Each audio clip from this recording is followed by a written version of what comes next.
안녕하십니까, 이건입니다. 목요일 아침 경제 뉴스를 읽어주는 남자와 시작해 보시기 바랍니다. 헤드라인 보시죠. 헤럴드 경제입니다. 전기료 누진제 축소. 주택용 전기요금 누진제가 현행 6단계에서 3단계에서 5단계로 축소가 됩니다. 서민과 저소득층의 부담이 크게 증가할 것으로 보입니다. 한국경제입니다. 수출 가격 34개월 만에 최대 하락. 원화 강세 영향으로 1월 수출 물가가 34개월 만에 최대 폭으로 떨어졌습니다. 수출 기업들의 채산성 악화가 지속될 전망입니다. 서울경제입니다. 비틀거리는 자영업. 지난해 고용 대박으로 불릴 정도로 일자리 급증세를 이끌었던 자영업에 빨간불이 켜졌습니다. 대출로 창업을 했다가 이자조차 갚지 못하는 자영업자가 늘어나고 있습니다. 매일경제입니다. 신규 취업자 늘었지만 고용률은 뚝. 1월 취업자 수가 지난해 같은 달보다 32만 명 이상 늘어났습니다. 하지만 고용률은 3개월째 하락했습니다. 자, 헤럴드 경제부터 보도록 하겠습니다. 이 주택용 전기요금 누진제가 현행 6단계에서 3단계에서 5단계로 줄어들었습니다. 단계를 축소하면 가장 비싼 구간과 가장 싼 구간의 요금 격차가 기존 11배였던 것이 4배에서 8배로 줄어들면서 서민과 저소득층의 부담이 크게 증가할 것으로 보이는데요. 지경부 관계자는요, 누진 단계가 축소되면 서민과 저소득층의 개인 부담이 늘어나는 것은 어쩔 수 없다면서 일단 서민층에는 전기절약 의식을 고취하는 것이 목표이기 때문에 저소득층에 대한 보호는 누진제를 보완하는 다른 정책이 추가될 수도 있을 것이라고 말을 했습니다.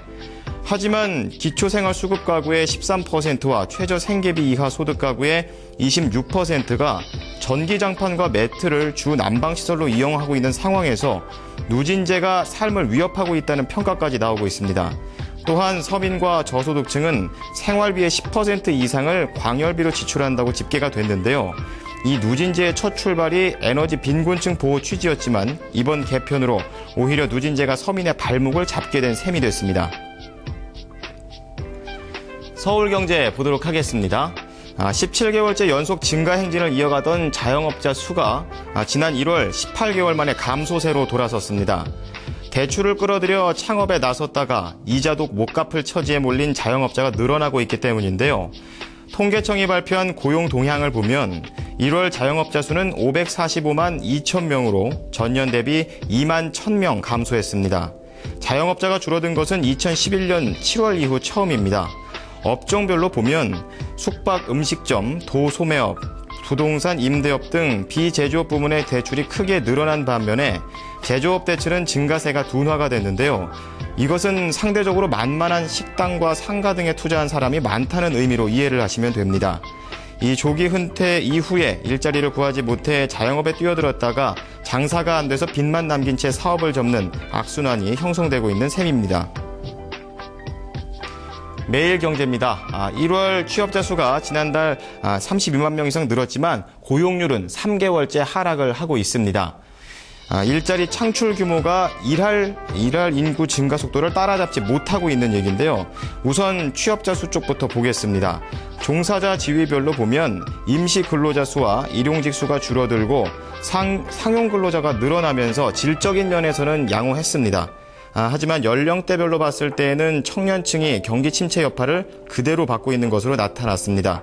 또한 통계청이 발표한 1월 고용 동향에 따르면 올해 1월 고용률은 57.4%로 전년달 같은 수준인 것으로 집계가 됐는데요. 고용률은 작년 5월에서 7월 60%를 넘어섰지만 12월 58.3%로 하락세로 방향을 바꿨습니다. 이 서민들의 전기절약 의식을 고취시키는 것은 좋지만 이번 누진세 개편과 관련돼서 대안 법안들이 좀 빨리 만들어져야 될 것 같습니다. 경제 뉴스를 읽어주는 남자였습니다.